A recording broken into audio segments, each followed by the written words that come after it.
If you are over the age of 50 or know somebody who is, or if you have a family history of colon cancer or know somebody who does, you need to watch this video. We're going to talk about something that kills over 50,000 people a year. This is colon cancer, and it's the third leading cause of cancer death in the United States, behind lung and breast cancer. It doesn't have to be this way. Colon cancer can be prevented, and I'm going to show you how. Coming up.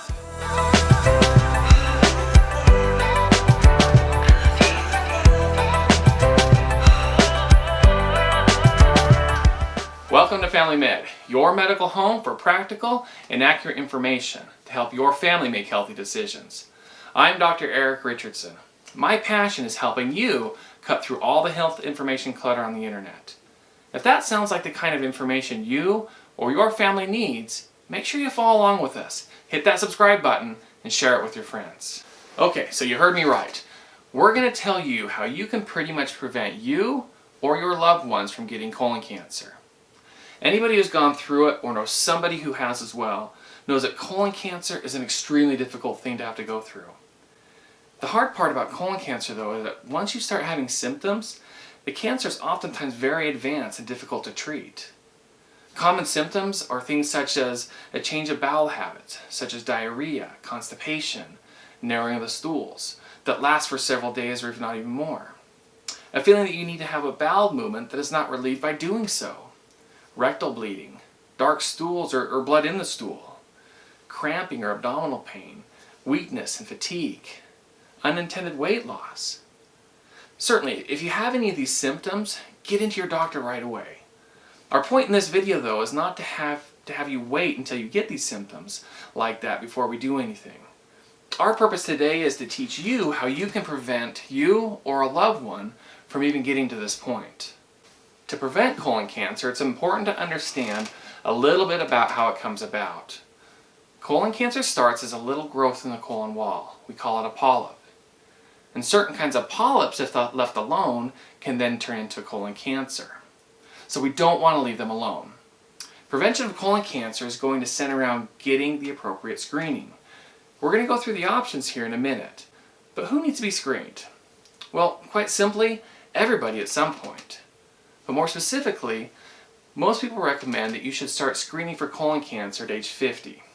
Or if you have a family history of colon cancer in a sibling or a parent, you should start around 10 years before when they were diagnosed with it, whichever one is earlier.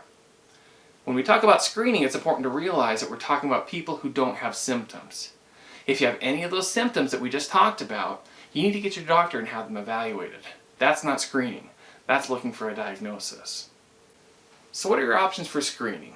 Well, there are three different approaches you can take with looking for colon cancer. The first is unfortunately still fairly common, and this is the putting your head in the sand approach. These are the patients that say they feel fine, they're healthy, they don't have a family history, so they really don't need to do anything about it. Hopefully they'll be okay over time, but these are typically the people who end up coming to see me at some point with the symptoms that we listed previously. This is not the group that you want to be in. The second two approaches are much better. One of them we'll call a preventative approach, and the other we'll refer to as an early detection approach. We'll save the best for last, so for now we'll talk about the early detection approach. This type of testing relates to doing some sort of testing with your stool. There are two most common approaches with this. One is a test that you do that looks for blood in your stool. At our office we call it the Fecal Immunochemical test, or FIT test.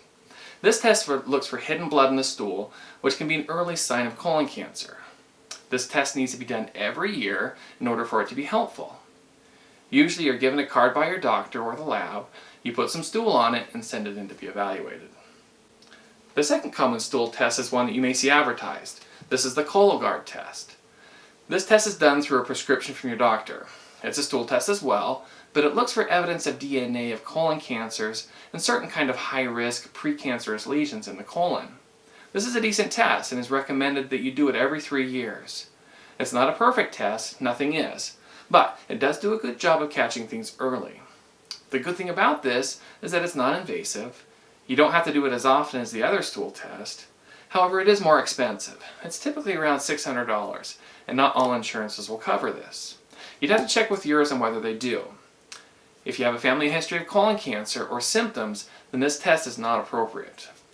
The other test that had come up and everybody's excited about was called the Ct Colonography. This was a CAT scan or X-ray study that was looking for colon cancers. Unfortunately, this hasn't turned out to be as promising as we had hoped. It also comes with the added problem that you still have to do the colon prep for it, which, for anybody who's done a colonoscopy knows, that's the worst part of the procedure. The attempt with all these approaches is to find cancers early, before they can cause a problem. All of them can be appropriate, so if your doctor thinks this is the best for you, then go for it. You need to do something to screen. The limitation, though, of all these is they are all trying to catch it before the cancers advance. There is a better way for most people. Certainly, there are some that this may not apply to.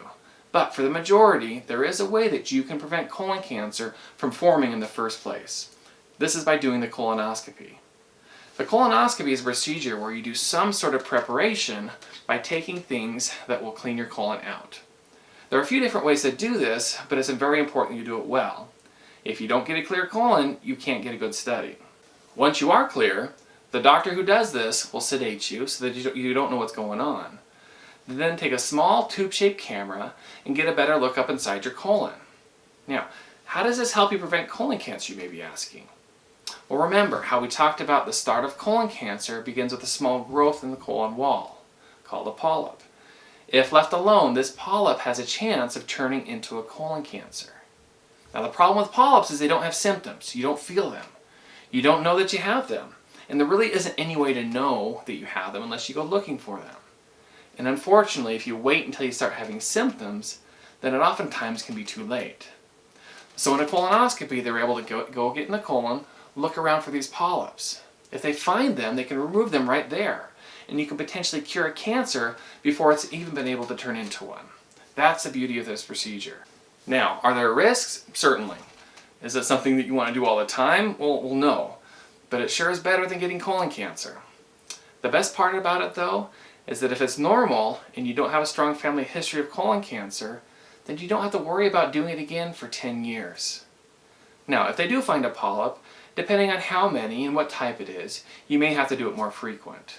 So for a 20-minute procedure and a half day of your life, you can prevent the third most common cancer in the United States. To me, it's worth it. And hopefully through this, I've convinced you the same.